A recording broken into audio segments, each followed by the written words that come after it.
For more than 5 decades, the National Youth Service Corps has been sold as Nigeria's great melting pot, a one-year rite of passage designed to forge unity from diversity. But somewhere between lofty ideals and lived reality, that promise has been ambushed. Instead of simply serving the nation, some corps members have found themselves serving on the front lines of Nigeria's security crisis, posted to communities stalked by terrorists, bandits, and kidnappers. Others have questioned whether the scheme has become an expensive annual ritual, better at issuing call-up letters than creating opportunities, better at preserving tradition than preparing graduates for the future. Now, in what amounts to the most radical surgery on the NYSC since 1973, the Federal Executive Council has prescribed a new treatment: risk-based deployment to keep corps members away from high-threat areas, an expanded 6-week orientation program, a technology-driven mobilization system to shut the door on fraud and manipulation, skills-based deployment aligned with graduate qualifications, specialized service streams in education, healthcare, agriculture, and technology, the appointment of a civilian director general, upgraded orientation camps, a redesigned uniform, and a graduation ceremony to replace the traditional passing out parade. The question is whether this is genuine reform or simply a fresh coat of paint on a structure Nigerians have long argued needs rebuilding from the foundation. President Bola Tinubu insists that the answer is reform, declaring that the Nigeria of today demands more.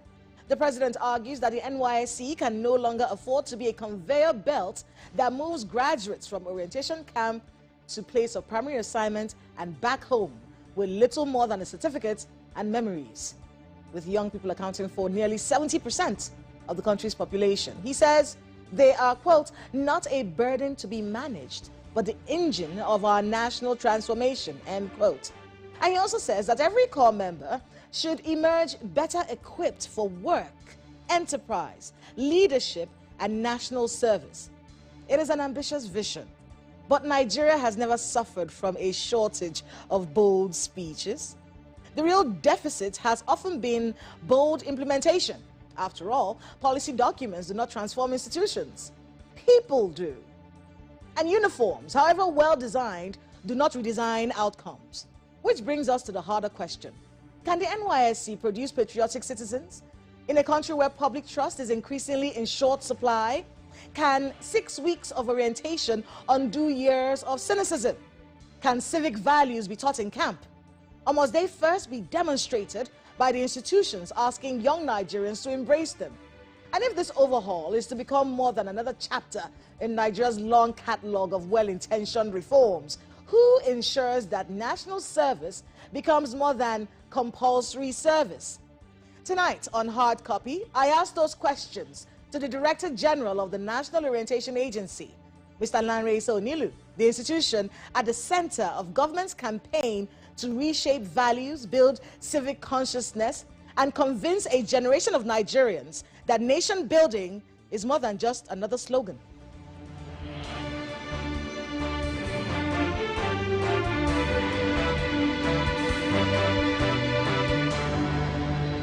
Mr. Onilu, welcome to Hard Copy. Nice being here. Nice seeing you again. It's good to see you again. Yeah. How's everyone at the National Orientation Agency? We are all fine. We are doing well. We are coping, and things are looking good at the agency, and probably things are going to look good and better for Nigeria.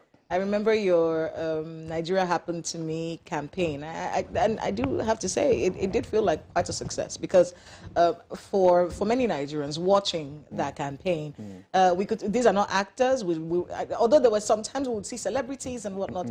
I think what really touched people like me, for instance, was seeing regular Nigerians real people talking about how, oh, I got such and such a palliative, and this is what I used it for, and now this is where I am now. Looking at the NOA and thinking, okay, the idea of creating patriotism in the hearts of people who have lost faith in a system is one that you have to grapple with. Absolutely. How are you changing that perception? Okay, so the first thing we need to realize that this is not going to be about sloganeering. It's not about throwing mantra around. We've had a lot of that in the past. We have Andrew, please don't check out. We have Nigeria, good people, good nation. We have change begins with me. We are not in short supply, of mantra. But mantra, if they are cure for, the maladies, we will not be where we are today. So definitely something different must happen. So we have to go to the root of all of this. And the root is, just as you have put it, a lot of cynicism. People have reasons to believe that this country is not good for them. And it has to be a reciprocal thing. The country gives you, you give back. Even when the country gives, we harp more on the negative. We often don't promote the positive. As they say, if you want to hear the worst about Nigeria, talk to Nigerians, not foreigners. Well, that's because of the reality. Yeah, the things we hear are absolutely. In fact, there's a particular story. We're not going to get into it because we need to understand it before we can talk about it. Yeah. But when we hear stories like the one that we're going to avoid, and then we hear about the insecurity going on in our country, and then we hear about waste and people sneaking this here and there and inconsistencies, it's difficult for a Nigerian to come and be telling you how I love my country and it is wonderful when you're inundated daily with stories of corruption and insecurity. Correct. That's why we say at NOA that you cannot legislate patriotism and you cannot enforce it. You can only motivate it. And there have to be things that people are encouraged by for them to be motivated to love their country. So it's up to the country to now provide these examples, these things that will motivate people, to begin to see their country as a country that is worth dying for. And I guess in the last 3 years, a lot of such are happening. And the more we promote those things, it's our duty and responsibility to ensure that Nigerians get to know of all of this.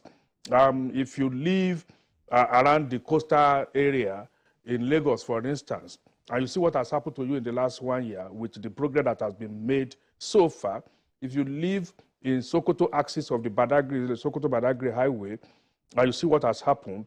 If you live, in all the other areas where infrastructure, unlike before, unprecedented in this country, how they are transforming our environment, creating jobs and opportunities, you begin to see reason. If you are a parent, you have kids in school, and you know how you labor to pay their tuition. But now, 3, 4 kids, you don't need to bother yourself because there's NEL fund that give them student loan. This is what happened in developed countries. So these are things that motivate people. Yes. But beyond that, they must see that people in government are also living and showing examples. Are they? Yeah, they are. It won't happen in one day. Things have gone so bad, and it will take time. And that's where we came up with what we call the Nigerian Identity Project. We've lost our identity. Once you've lost your identity, you have no bearing, no direction. But now that's what we are trying to reclaim. Can we be honest? Yeah. Let's have an honest conversation here. Okay, yeah. I've always asked myself that question, who is the Nigerian? Exactly. That is the same question that every Nigerian should ask him or herself. Who are Nigerians? Okay. But you see, the Nigerian people, you're right in saying that, there's a disconnect. Absolutely. But the reason for the disconnect is not its people, it's its leadership. It's our political class. Yeah. So you're telling me this is what we stand for, but you're doing something different. Yes. The issue is about Nigerians. Because it's the same person who is complaining today, who tomorrow will become a minister or senator or House of Rep member. And it could even turn out worse. So it's about, the fundamental issue we have is about our identity. We don't have any stated, formalized value system. Some few months ago, the tolling system, the road tolling system, collapsed in Japan, all over the country. So people were driving without having to pay tolls, at the toll gates. And that lasted for about 38 hours. So when these were restored, the system collapsed, so it couldn't have captured anybody. But 24,000 plus people went voluntarily, calculated what they ought to have paid, and they paid to the system. that this is what I would have paid if the system was working. That is value.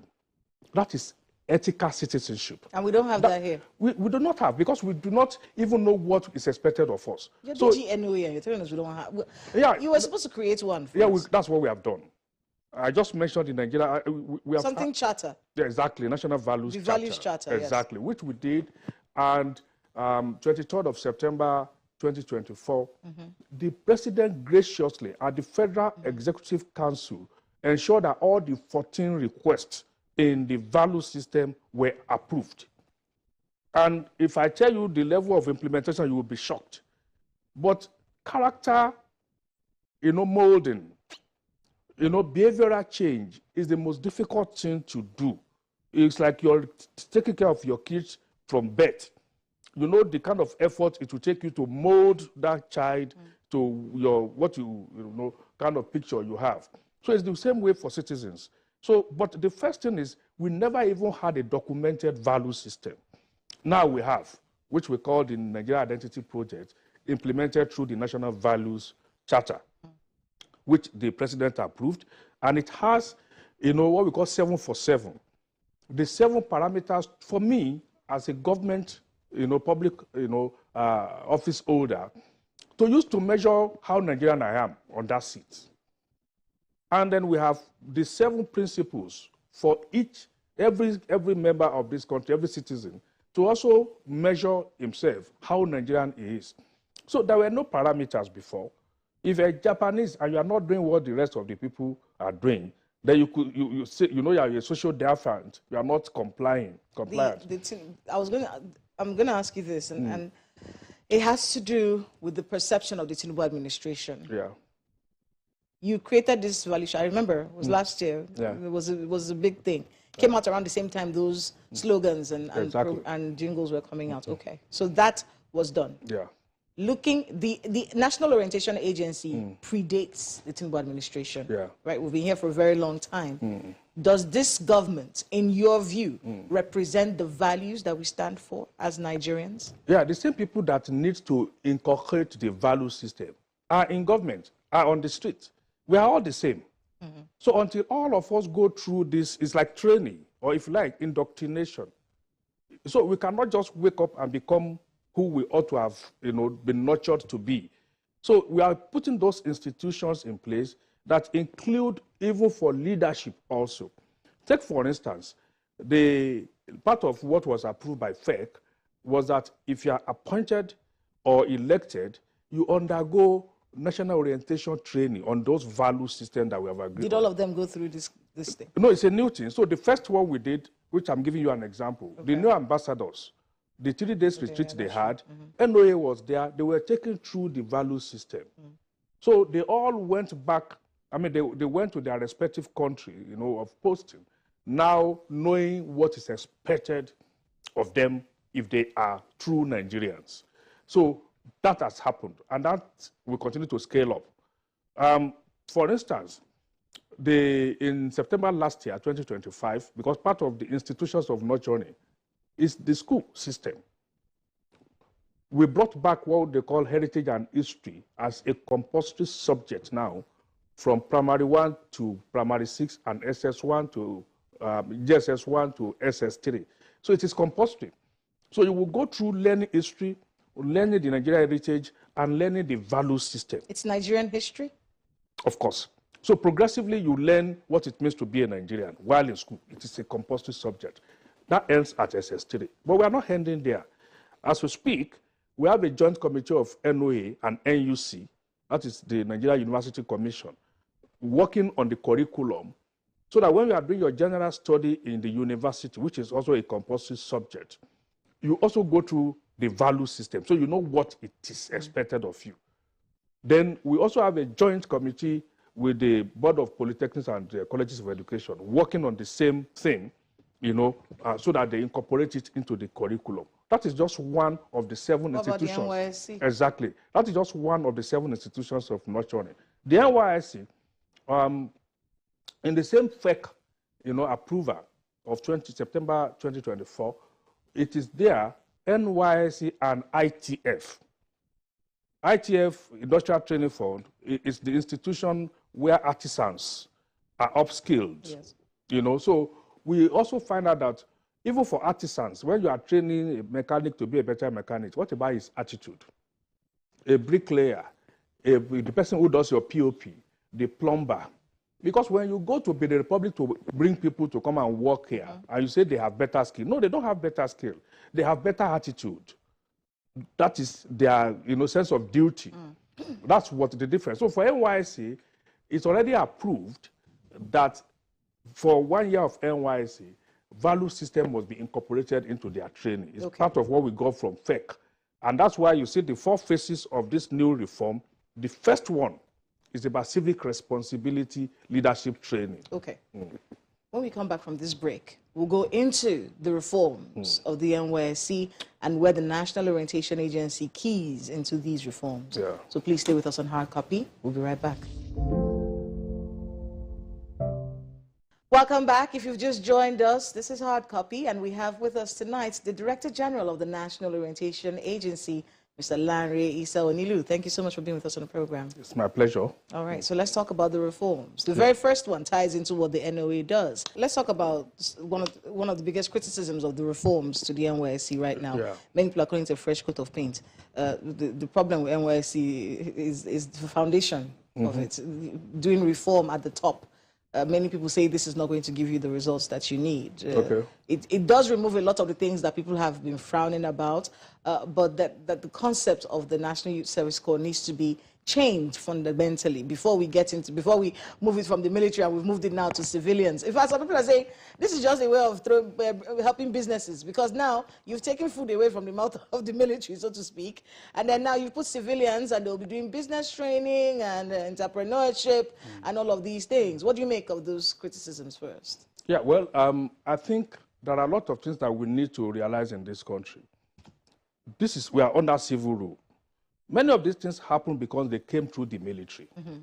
For instance, when we do our October 1st, it's still full of parade. It's also supposed to be a celebration of civil rule. So we've militarized a lot of things. And we need to allow them focus on their main responsibility of securing the territories of this country, of allowing us to live and sleep in peace. That is their job. It doesn't mean they are out of the NYSC thing, but what it means is that it is now more of a civil organization than it has been. When you go to camp and you come out and you know how to do the parade, you know the commands, how does that translate into your next, whatever you want to do? The next phase of your life. How does phase of your life, exactly. Apart from the nostalgia. Nostalgia. I see some videos of coppers who are so excited, they get home, they do the parade for their parents. It does not add, values to the life of the people who are going to live their life as civilians. So after training them in 6 weeks, then first of all, can we talk to young people here? There are many corps members who couldn't stand 3 weeks of camp. You're now extending it to 6 weeks. But it used to be 1 month. It had been perhaps the poor food, the poor living conditions. Yeah. If you read the document, I'm not sleeping on a bunk bed for 6 months, 6 weeks. Yeah, that's why it is part of the reform is to upgrade the facilities. The biggest issue with NYSC was the deployment issue, especially with insecurity. Yeah. And just so we can get the context of it all, when former President Yakubu Gowon, when he created this NYSC in 1973, in 73, we were coming out of a war, and the thinking at the time was that we needed to get to know each other. Yeah. We felt like the North was too far away, and it's because of the kind of politics that we had before the war. Yeah. The politics before the war was very geopolitical, Yoruba politics, Igbo politics. So it was like we were different from each other. So NYSC was a way to mix us up, wasn't it? Yeah. Get to know each other. You're from where? They'll move you to Taraba, just so you can get. So I want to ask you, in all these years, did that work? That's number one. And number two, this new reform when it comes to deployment, maybe you can speak to that so people can understand what's happened here. Okay, so the things that are difficult to assess are things that work because you didn't feel the effect of it not working. Perhaps if we didn't have NYSC, this country may have disintegrated. Because all the tribes are nurturing their children with all sorts of stigmas, stereotypes about the other tribe. We have different names we call ourselves. From NYSC, we've had marriages, we've had business partnership, we've had friendship that lasts forever, we've had family that form ties that are unbreakable. So things have, we have people who relocated finally. Okay.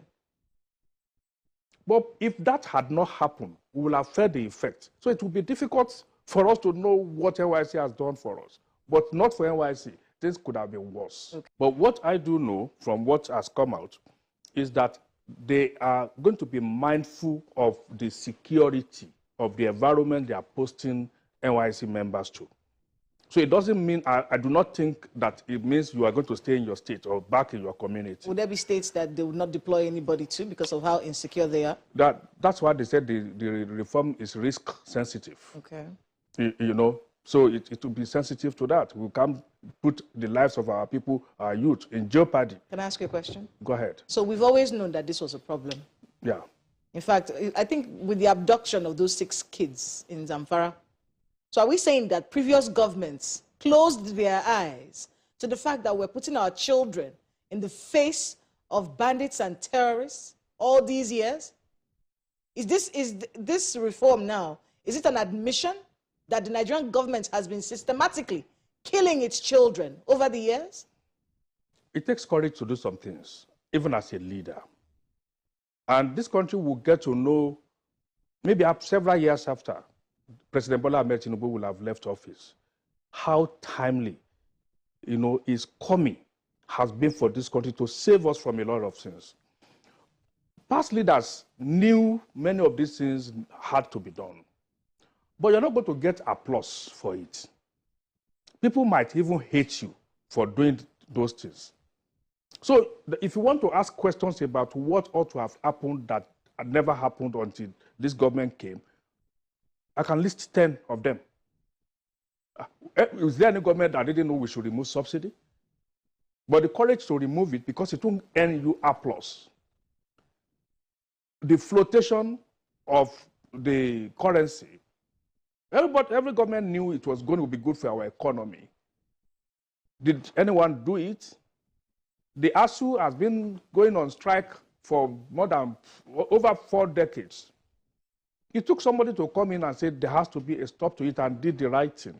Let's go back to the trainings that are going to be happening, entrepreneurial trainings and agriculture. Apart from there's a lot that's going to happen. Equipping you for the job market, equipping you for your future. So you have more than nostalgia. Yeah. You have the equipment and the graduation ceremony. Yeah. A new uniform. Yeah. Okay. What jobs? Yeah, good jobs. What jobs? Jobs. When they leave there, did we suddenly have more job openings in the country? Yeah, they'll be equipped to come out and be unemployed. Yeah, most developed economies, especially the Asian tigers, you will come back to how people, the MSMEs, are actually the bedrock, the springboard for economic growth. Corporations, yes, but if you don't have the MSMEs, you won't go anywhere. And people are being trained in our schools to come out and take CV around looking for government work. That is what we are changing now. That is the real issue with the reform. So you come back, they offer you government work, you say, I don't need it because I'm going to be an employer of labor because I have come out with skill. And this is a growing country with nearly 250 million people. So the market is there for everybody. When the First Lady mentioned the issue of giving people money, even though she mentioned many other things, but they upped on... She said that car. I'm a politician. I know that 20,000 help some people. You go to public areas in local communities, you see a young child with tray of some sweets and chewing gum, not worth 10,000. That's the entire thing the family relies on. Should that be the case? No, I'm just saying there are levels to all of this. Since you brought it up, let's talk about it. Okay. Now, it's almost like we took a bizarre situation and tried to make it normal. No, Children shouldn't I be think selling I think the elite are being selfish. They think those people don't matter. So those people, in what we should be doing is bringing them out of poverty. That is how to bring them out. See, to be giving them these palliatives. No. You see, when somebody go to Bank of Industry or Bank of Agriculture to take loan for his big business, that is what the other person who's 50,000 naira would do a lot to his own business. That is what he or she needs at that level. So the first so you don't find anything. Just speaking about our reality. Exactly. You don't find anything wrong in you going to Bank of Industry to ask for 500 million naira because that is how big you are. But the person whose total worth of the business worth is just 20,000 naira now have 50,000. You think it's not a big deal to the person? Just as 500 million is to you, you can bring yourself to compare everybody. Congratulations to Nigeria and to especially the youth and those who are going to be, I wish I could serve again. So you can enjoy this. So I can enjoy this. You know, maybe they will increase Alawi and everything. Perhaps I would have been a big businessman now. I would have got a skill while in the camp and come back and say, to hell with government work. And then start small and grow big. Maybe start with 50,000 and later grow to become 500 million, 5 billion and 50 billion naira. So, see, you build a country being conscious of the demographics. You cannot just look at where you are and think everybody is at that level. You must bring everybody. It must be inclusive. Okay. And that's what this is all about. We are going to have in the next 5 years, 10 years, people that can easily now lead us to the $1 trillion economy that the president has promised. And it is through MSMEs. All right. Thank you very much. Thank you. Hopefully someone doesn't come in and scrap all of this. I don't want any of this anymore. Yeah, well, we hope so. All right. So we do have to thank you so much. Thank you, for being with us on Hard Copy. And good luck with all the work and trainings that I know you have ahead of you. Yeah, absolutely. Thank you very much. That's Hard Copy this week. I'm Kayla Magwa. Good night.